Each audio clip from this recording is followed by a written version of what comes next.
Oi, gente! Oi, pessoal! Tudo bem com vocês? Vamos lá, tudo bem? Vamos desenrolar bem esse episódio, hein, Gisele? Vamos desenrolar bem. E esse episódio, gente, é assim... bombástico. Esse tema sempre tem questões. Atrai, as pessoas buscam, né? Tentar entender, fazer um checklist. Aliás, tudo que traz uma coisa assim meio com cara de transtorno, de diagnóstico, hoje em dia tá todo mundo buscando. Isso. Vamos falar sobre isso então. Os meus pais são narcisistas? Será? Né? Então vamos começar com essa pergunta. Será que os meus pais são narcisistas? É isso mesmo. Eu sou a Tércia Barreira, sou psicóloga. E eu sou a Gisele Maia, psicanalista. Gente, já curte o episódio, que tem muita coisa pra gente desenrolar aqui. Se inscreve no canal, compartilha com os amigos, né? Isso. E se você tiver um e-mail para compartilhar com a gente, pode enviar no endereço desenrolabb@gmail.com. Conte sua história, conte a história de um amigo, a gente lê aqui, a gente... Faça um comentário, uma pergunta, que a gente acha um jeito de desenrolar. Exatamente. Então, esse é o Desenrola Vai Beber. Bom, então vamos lá. Gisele Maia, psicanalista. Quando a gente fala sobre narcisismo, né? E aí na faculdade de psicologia, a gente vê esse tema do narcisismo sempre dentro da psicanálise, né, gente? Então, a abordagem que aborda essa questão do narcisismo é a psicanálise. E a psiquiatria, ela bebe muito dessa fonte, né? Mas num lugar de diagnósticos, né? Da saúde mental, trazendo laudos e diagnósticos mentais. Sim. Então aqui acho importante a gente falar que a gente não tem a ideia, como já falamos em outros episódios, de trazer diagnósticos. E cuidado, gente, se você está procurando diagnóstico e fica assistindo vídeos. Por quê? Porque muitas vezes você vai encontrar muitas coisas que se assemelham com o que você está vivendo, com o seu sofrimento, e vai já colocar ali, se auto-intitular aquele carimbo ou no outro, no amiguinho. Ou na mãe. Ou na mãe, ou no pai. Isso. E por que a gente faz isso? Né? Por que a gente quer buscar isso? Para a gente se entender, entender o outro e categorizar. Né? Então, é isso que muitas vezes a gente faz quando a gente está fazendo o diagnóstico. A gente vai categorizando. Mas é preciso ter muito cuidado com essa questão diagnóstica. Então, a gente vai abordar esse tema do narcisismo no viés da psicanálise e não da psiquiatria. Então, vou convidar a Gi para começar falando um pouquinho sobre o narcisismo dentro da psicanálise. Exatamente. A gente não está falando aqui do transtorno de personalidade narcisista, tá? Então, se a gente pensar que o narcisismo, aliás, todas as pessoas são narcísicas. Devem ser, pelo menos, Devem ser, exatamente, devem ser. Se não for, tem alguma questão aí, né? Mas, então, desde quando a gente nasce, o narcisismo, o narciso, ele faz parte da nossa constituição enquanto sujeito.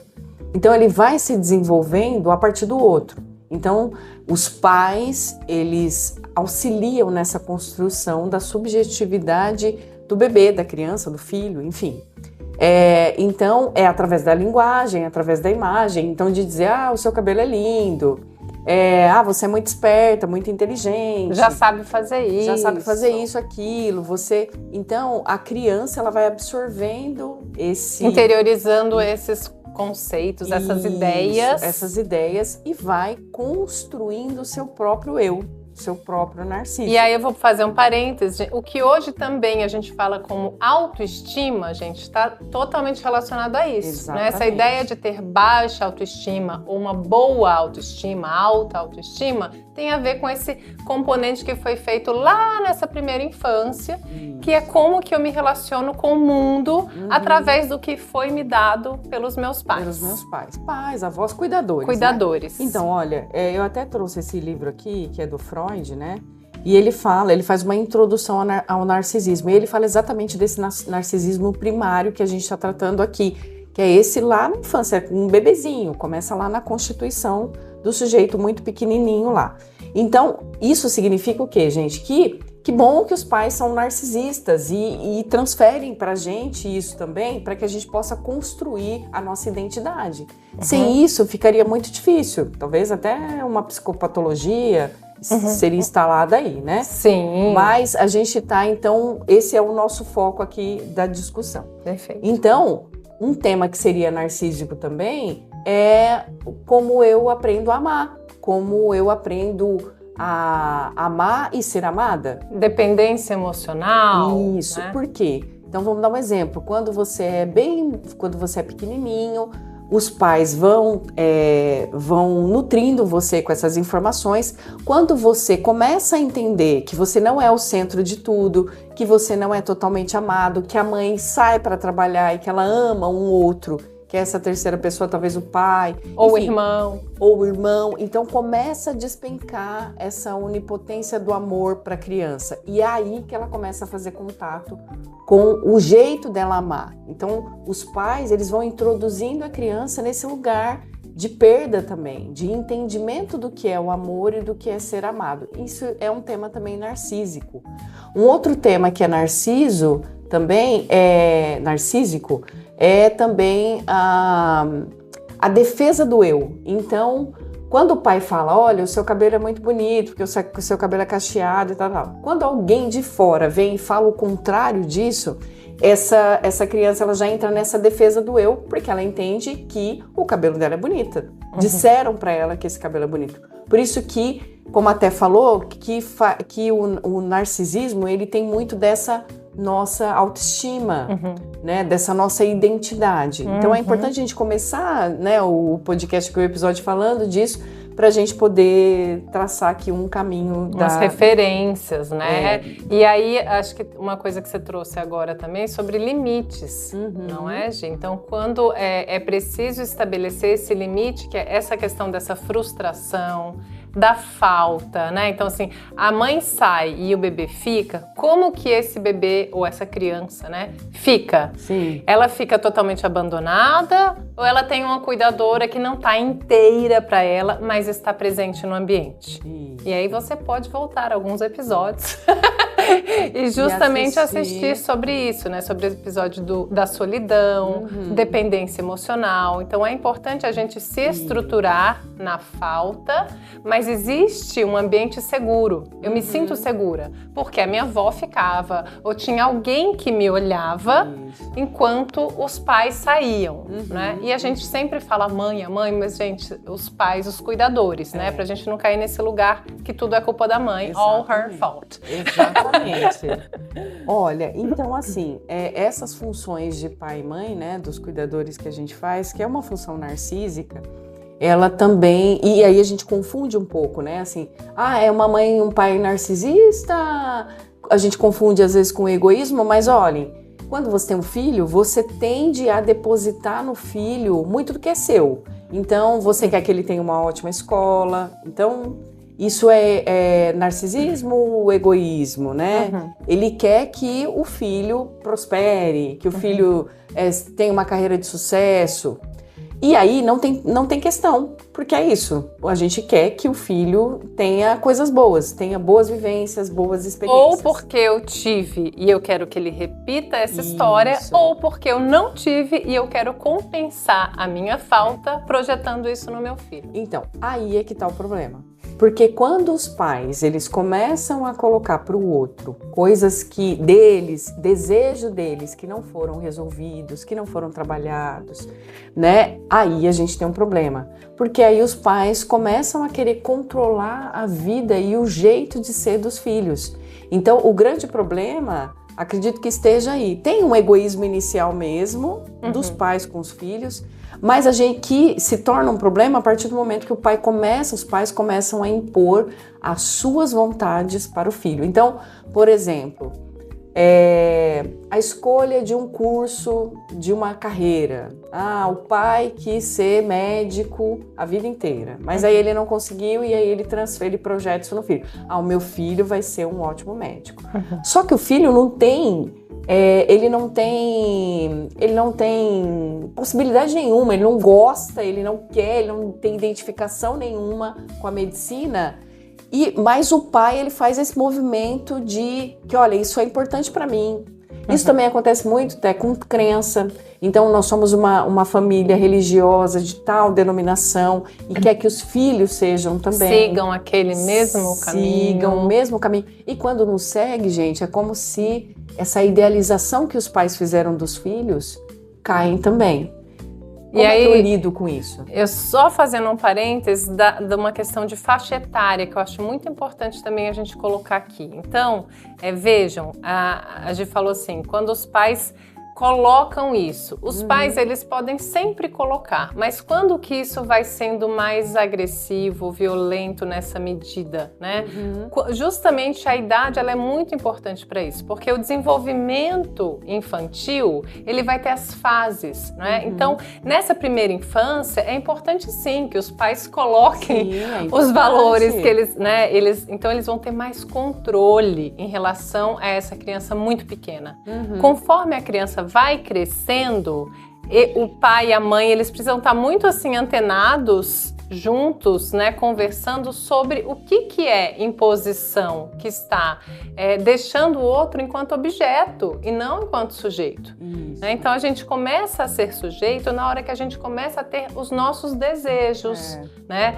E aí quando a gente começa a se diferenciar dos pais, é justamente quando começa esse controle a ficar de um jeito muito extremo, rigoroso, agressivo, né? Porque aí os pais começam a impor pro filho, olha, não, com essa pessoa você não vai, nesse lugar você não vai porque não é seguro para você. Então começa a controlar muito a vida e não deixa espaço para que o outro faça suas próprias escolhas. Isso acontece em pequenas coisas. Escolha da roupa quando você é criancinha, né? Escolha do que quer assistir. Mas claro que auxiliando isso, não dá também esse espaço de amadurecimento também para a criança, né?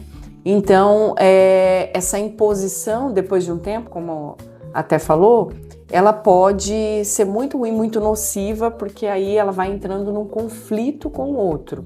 Por exemplo, a adolescência, né, é muito um marcador dessa fase em que o sujeito já tem muitos desejos e já tem essa diferenciação. Isso é muito importante. Então, muita atenção, pais, mães, quando os seus filhos adolescentes não dão trabalho nenhum. Então assim, nossa, ela é muito boazinha. O que eu falo, ela faz... Gente, tem alguma coisa aí que está em desbalanço. Então, eu preciso ter algum conflito. Não estou falando que tem que ser grandes conflitos, mas assim, precisa ter uma diferenciação entre o eu e o outro, não é? Até porque, né, em algum momento, se esses pais são muito controladores, muito invasivos, em algum momento, até para reagir a esse ambiente, a criança, o adolescente, enfim, ela vai... Se é adulto, o que ele faz? Ele sai. Ele não quer ter contato, ele sai. Ele rompe. Que bom, não é, Gisele? Porque tem adulto que também não sai. Que também não sai. Mas vamos só voltar um pouquinho. Então, se é adolescente, se é criança, ele reage àquele ambiente como? Ele pode performar, ele pode criar um falso selfie para se manter, para caber ali. A minha mãe Fala quer... um pouquinho sobre isso do falso selfie, Gi. A minha mãe quer esse adolescente calmo, tranquilo, que não dá trabalho, então eu vou ser esse adolescente. E aí eu vou criar um falso selfie, que seria um falso eu, uma falsa identidade que, na verdade, não expressa de fato quem a criança ou o adolescente é, mas o que a mãe quer que ele seja. Então é essa projeção da mãe que a criança ou o adolescente recebe como sendo seu. E aí ele entra no sofrimento, porque no adoecimento, porque não tem condições, né? Aliás, não tem como você responder ao que o outro quer e às vezes ser você. Então essa coisa do conflito. Eu queria de fato dizer isso para minha mãe, mas aí o filho que ela espera responda desse jeito, então eu vou de outro jeito, então eu vou responder como a minha mãe gostaria. E aí você vai mascarando a sua real identidade para caber. E isso, gente, com o tempo é muito ruim, né? Porque vai gerando muitos adoecimentos. Você vai se perdendo em si mesmo. E agora você trouxe um ponto que eu fiquei pensando muito no porquê que essa coisa do discurso da fala da mãe narcisista bombou tanto, não é? Por quê? Porque muitas vezes na nossa cultura as mães são as grandes cuidadoras, não é? E as que vão tentar educar, controlando, né? Tendo mais contato emocional, psicológico, físico com os filhos, não é? E aí, quando chega essa criança, se torna adulto, que vai para terapia, por exemplo, ela tem esse contato com minha mãe falava isso, minha mãe não deixava eu fazer aquilo, ou minha mãe sempre eu tinha que fazer. E aí, quando ela tem essa consciência, ela se percebe traumatizada por aquilo que aconteceu lá atrás, né? Sim. Então, essa ideia, né, dessa dificuldade mesmo de separação. Entendi. É claro que, né, se a gente for parar para pensar também, que a gente tem que pensar nesse indivíduo, nessa individualização. O Jung fala até do processo de individuação. Que seria quando existe essa separação, né, entre sujeitos. Que no narcisismo tem essa coisa do indivíduo, do individualismo, mas tem uma coisa também que é do social, né? São questões culturais que abarcam tudo isso.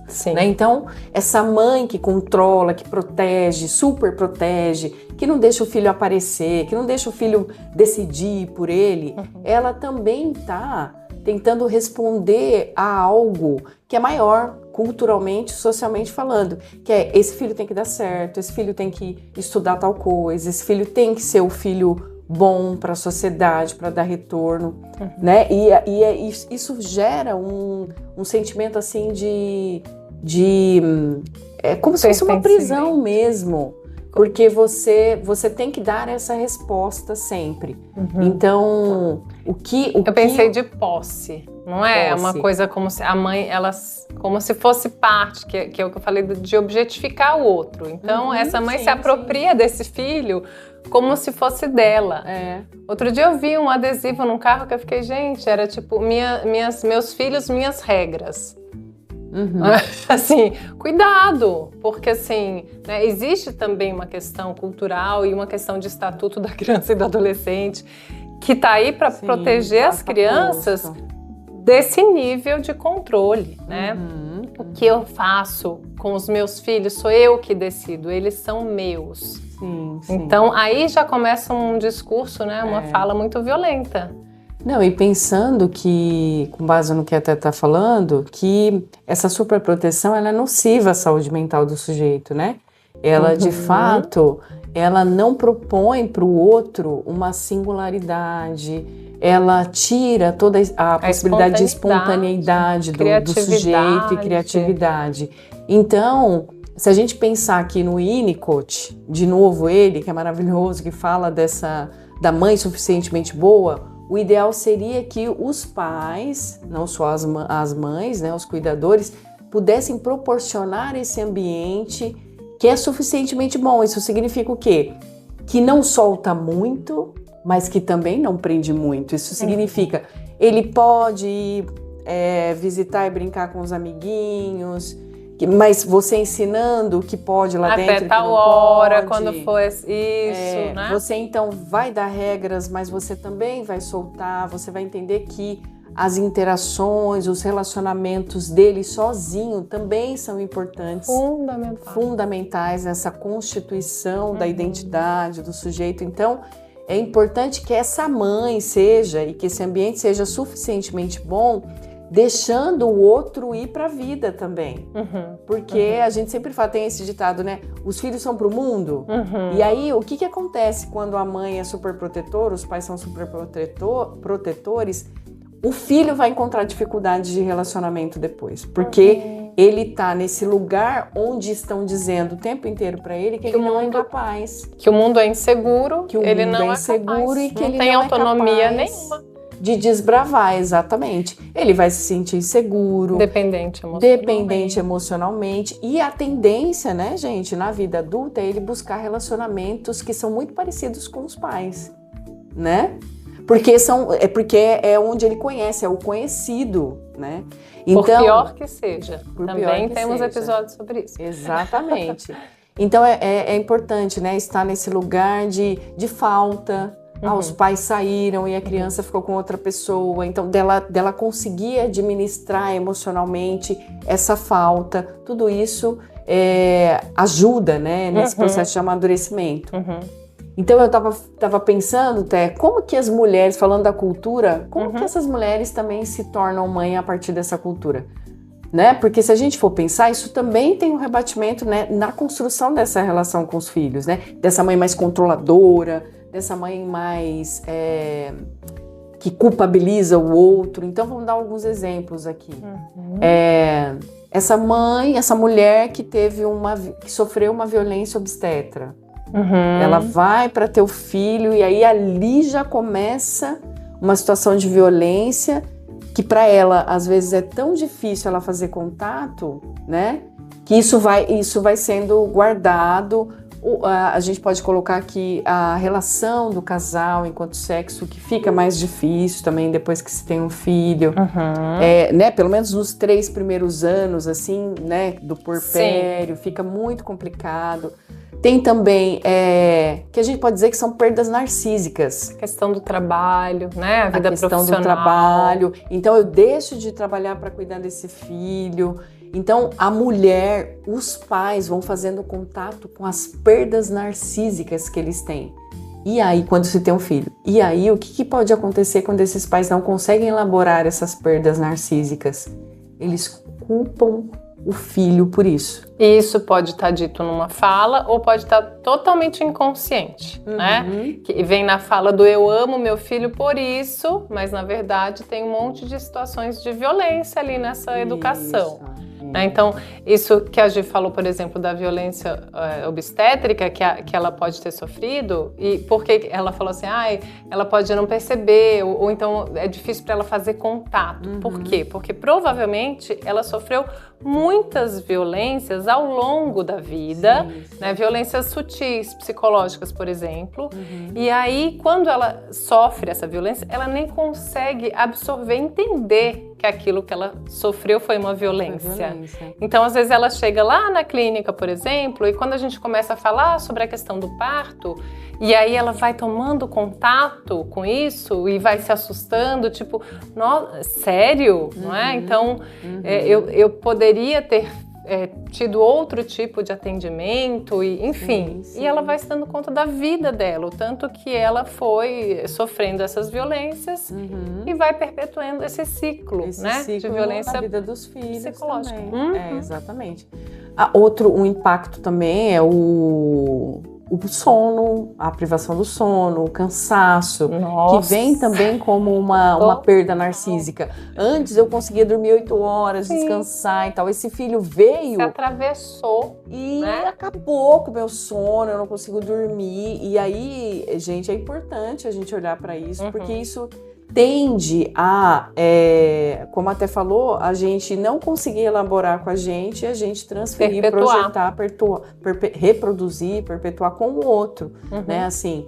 Então você veio, você era muito querido, mas como eu tive muitas perdas, então agora você, claro que talvez inconscientemente, você vai pagar também por tudo isso que eu passei, que eu tô passando, né? Então é importante a gente olhar para isso também. Claro que é compreensível, né? Não justifica tudo, assim como não justifica o cara que é adulto, o filho que cresce e que fica sempre colocando também a culpa, a responsabilidade da mãe. Mas porque a minha mãe era narcisista, mas porque a minha mãe falava isso pra mim, falava aquilo. Mas a partir do momento também que você consegue olhar pra sua história de uma maneira como sujeito mesmo, olha, teve isso, mas o que eu faço com isso, como eu lido, como eu mudo, né? Eu acho que a partir da clínica, né, é possível olhar para para tudo isso que sofreu, para como foi concebido essa relação com os pais e também fazer de uma forma diferente, entender de uma forma diferente, porque senão a gente tem essa tendência de também culpabilizar só o outro e não se responsabilizar também pela nossa vida. A coisa não tá andando. Eu sou muito seguro nos relacionamentos. Ok, a gente reconhece que tá ligado na sua história de vida com essa mãe controladora, esse pai controlador que você tinha. Mas o que você faz com isso a partir do entendimento e do reconhecimento dessa história? Né? Isso é importante também a gente olhar. Perfeito. Né? Acho que foi muito bom isso que você trouxe, Gê, esse paralelo com as nossas relações amorosas, afetivas, não é? Então, essa relação lá que a gente aprende, essa dinâmica, ela vai me acompanhar para as minhas relações, para os meus relacionamentos. Então, essa coisa, por exemplo, de eu dar muito para o outro, querer agradar muito o outro, mas eu também cobro um preço para isso, não é? É exatamente isso que a gente está reproduzindo, não é? Então, quando eu fico querendo ser a boazinha, não é? Mas eu também, nossa, na hora que eu também peço, ninguém faz o que eu quero. Então vamos nos ouvir, né? Ouvir o que eu narro na minha história de vida, como que eu conto a minha história para o outro. Né? Eu sou uma vítima desses relacionamentos, eu sou tão legal com o outro, às vezes eu vejo isso demais na rede social, me irrita um pouco. A coisa dessas postagens, esses posts que a pessoa quer falar verdades, né? Jogar, vomitar para o mundo. Então assim, cansei de ser a boazinha. Na verdade, assim, é importante a gente cansar de ser boazinha. Mas como, né, o que eu vou fazer de fato com isso, gente, é no concreto, assim, é na atitude, é na forma de eu me relacionar. Então perceba que existe esse interesse. Quando eu faço isso para o outro, eu vou cobrar do outro. Então não se iludam também, a gente acaba dando tapinha no nosso próprio ombro e não percebendo que nós também temos esses comportamentos muitas vezes, né? Abrir mão para isso, nossa, eu fiz aquilo, não sei o quê. Aí a pessoa vem lá e me maltrata. Não se permita ser maltratada, mas para isso, né, o outro só me invade quando eu permito. Então vamos também trazer de novo o limite. Eu não consigo não falar de limite. Porque tá nas relações. Porque precisa estar, né? Precisa estar. Mas parece que colocar limite é uma coisa horrível. É duro. Que vai afastar as pessoas, que vai dizer assim, olha, eu não gosto de você, eu não quero receber esse amor. E na verdade é o contrário, né? É o contrário, porque quando você estabelece limite, porque estabelecer limites também é respeitar o limite do outro. Eu não posso estabelecer o meu e não respeitar o do outro. Então é uma via de mão dupla, né? Que falam. Tem um episódio sobre rejeição que a gente fala muito sobre isso, né? Então muitas vezes eu não quero rejeitar o outro, eu não consigo falar não para o outro porque eu não consigo ser rejeitada, eu não consigo ouvir um não é? Então sempre que a gente estiver olhando muito, culpabilizando muito o outro, perceba o que eu faço, que a minha vida atrai esse tipo de pessoas, né? Que eu me sinto usada nas relações. E eu não estou falando isso para invalidar o seu sofrimento, não é? Mas para a gente, justamente, eu tenho que ser protagonista da minha vida. Eu tenho que ser responsável por cuidar de mim. Eu li um livro maravilhoso recentemente, chama Depois do Trovão. E aí a autora, é difícil, tá, gente? É um livro difícil, mas muito bom. Mas a escritora é muito boa. Ela fala sobre essa questão da colônia, uma coisa bem quando chegaram os portugueses e tal. Tem essa história por trás, mas tem um momento lá que o menino, ele apanha. Porque ele não se protegeu. Sabe aquela coisa de se eu chegasse em casa, tivessem batido, meu pai me batia? Ia bater também. Isso é horrível, né, gente? Super errado. Mas o que eu quero dizer é a gente tem que aprender a se proteger. Não é? Então não precisa usar da violência, mas é isso. Se o outro pisa no meu pé, eu preciso falar pro outro que ele está pisando no meu pé. Exatamente. Então a gente viu aqui que essa coisa do narcisismo, essa mãe narcisista, esses pais narcisistas, que lá atrás, no nascimento é importante, narcisismo primário, que faz parte dessa construção, da identidade, construção do eu, enfim, e que muitas coisas que a gente absorve, aliás, quem a gente é, o espelho, né? Espelho dos pais, é fundamental nessa constituição de quem você é. E depois, o que vai vindo depois, essa mãe mais controladora, esse pai controlador, isso tem uma tendência a desenvolver uma identidade que performa muito, ou um distanciamento emocional, que é o que a gente vê, né? Eu não aguento a minha mãe, ela é narcisista, ela só pensa nela, eu vou me afastar. Ou não se afasta, porque aí também tem gozo inconsciente nisso. Aí a gente não vai entrar nesse assunto. Podemos entrar num outro episódio sobre isso. Aí eu fico ali, né? Eu fico ali no gozo.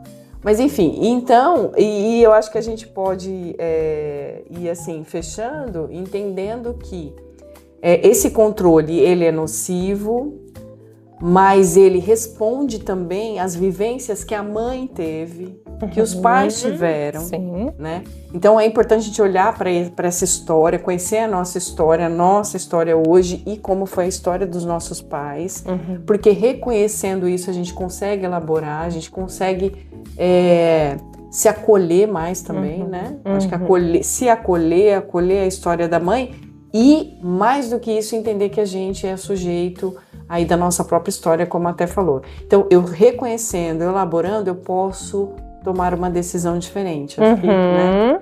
Basicamente é isso. Sim. A gente tem aqui algumas indicações.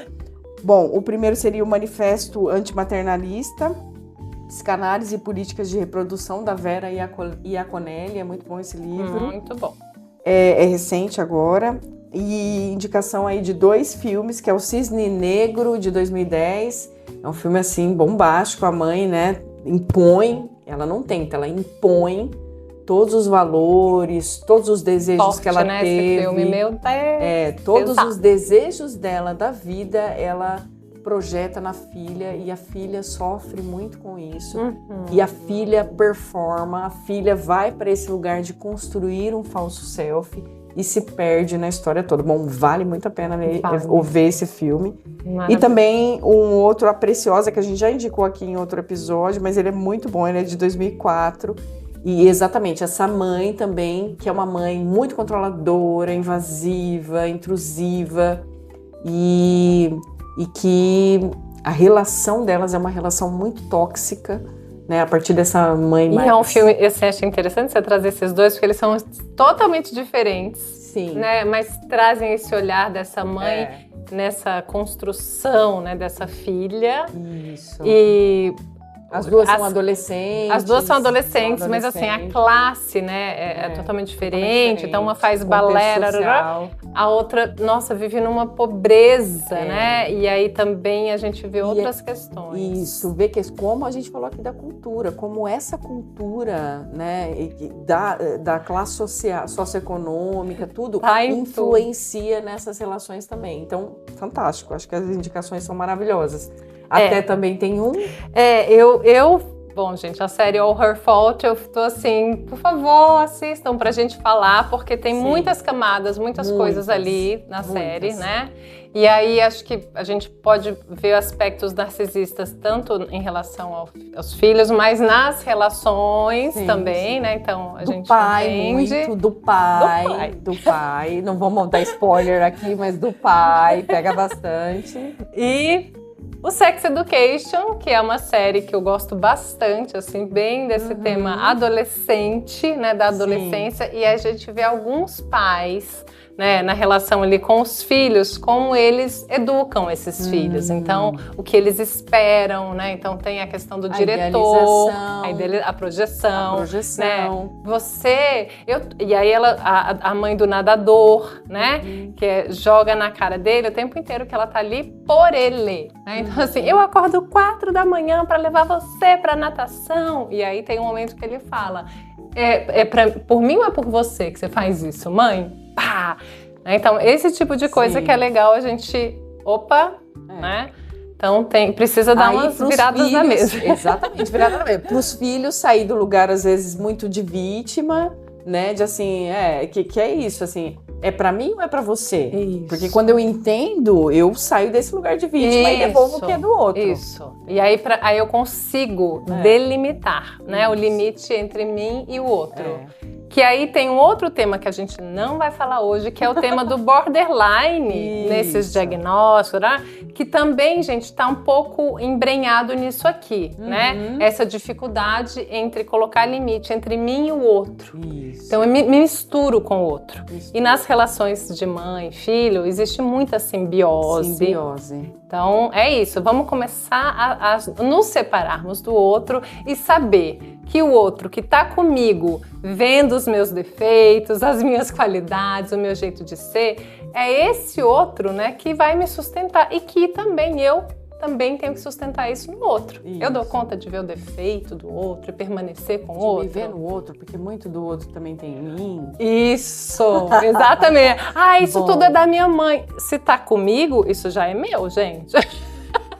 Como você lida, né, com esse probleminha em você, né? Fica a dica e a gente pode falar mais sobre isso em outros episódios. Então, acho que desenrolamos bem, né, bebê? Muito, bebê! Então, é isso, gente. Galera. Até a próxima. Tchau, tchau. Tchau, tchau.